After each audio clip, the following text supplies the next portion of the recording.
রাজ্য জুড়ে অকাল বৃষ্টিতে রবি শস্যের ক্ষতির আশঙ্কা করা হচ্ছে। বিশেষত আলু চাষে সবচেয়ে বেশি ক্ষতি হবে বলে মনে করছেন কৃষি বিজ্ঞানীরা। ঋণ নিয়ে আলু চাষ করে বিপাকে পড়েছেন বাঁকুড়ার চাষিরা। বিঘা পিছু 25 থেকে 30 হাজার টাকা খরচ করেও লাভ তো দূরের কথা, মূল টাকা তোলা নিয়ে চিন্তায় পড়েছেন তারা। বৃষ্টিতে জল জমে গিয়েছে অনেকের জমিতে, কিভাবে জমি থেকে জল বের করবেন তা ভাবিয়ে তুলেছে চাষিদের। এই যে অকাল বৃষ্টি কতটা ক্ষতির মুখে পড়তে হতে পারে আপনাদের? ক্ষতি খুবই হয়ে গেল। আলু তোলার সময় হয়ে গেছে, আলু পেকে গেছে। হঠাৎ করে প্রচণ্ড বৃষ্টি হয়েছে। নিম্নমুখী জমি, বৃষ্টি হওয়ার বার করবার কোনো ব্যবস্থা নেই।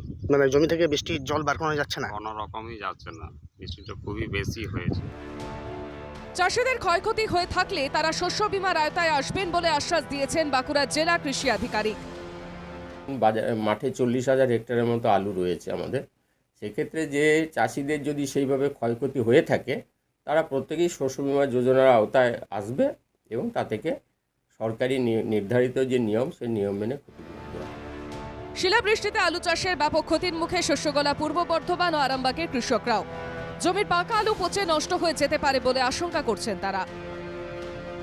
বিক্রিও করা যায় না, তার উপরে অকাল বৃষ্টি, শীত এত হয়েছে প্রচুর পরিমাণে যে সরকার যদি আমাদের পাশে না দাঁড়ায়, আমাদের মনে হচ্ছে আত্মহত্যা করতে হয়তো কোনো হবে না, বাধ্য হয়ে আত্মহত্যা করতে হবে দিনার দায়ে। আলুর দাম নাই, আলু একদমই দাম নেই। এখন তো ওই তো 8 টাকা কেজি 7 টাকা কেজি আলুর দাম। চন্দ্রমুখী আলু সেখানেও দাম কম। কোন ধান চাষ করবে? চাষির মাথায় হাত। বৃষ্টিতে মাথায় হাত পড়েছে হুগলির আলু চাষিদেরও। এবছর হুগলি জেলার প্রায় 90,000 হেক্টর জমিতে আলু চাষ হয়েছে। সেই আলু ওঠার মুখে বৃষ্টিতে ক্ষতির আশঙ্কা করছেন চাষিরা। প্রথমত আলুর বিশেষ ক্ষতি হয়েছে, আলু জমিতে জল দাঁড়িয়ে গেছে। হ্যাঁ, চাষিরা নাজেহাল হচ্ছে, বিভিন্ন ভাবে জল কাটানোর চেষ্টা করছে, কেউ কেউ পারছে না কাটাতে। যদি আরও বৃষ্টিপাতের পরিমাণ বাড়তে থাকে তাহলে কিন্তু আলু চাষের আলু ক্ষতির সম্ভাবনা রয়েছে। Bureau report, NKTV Bangla.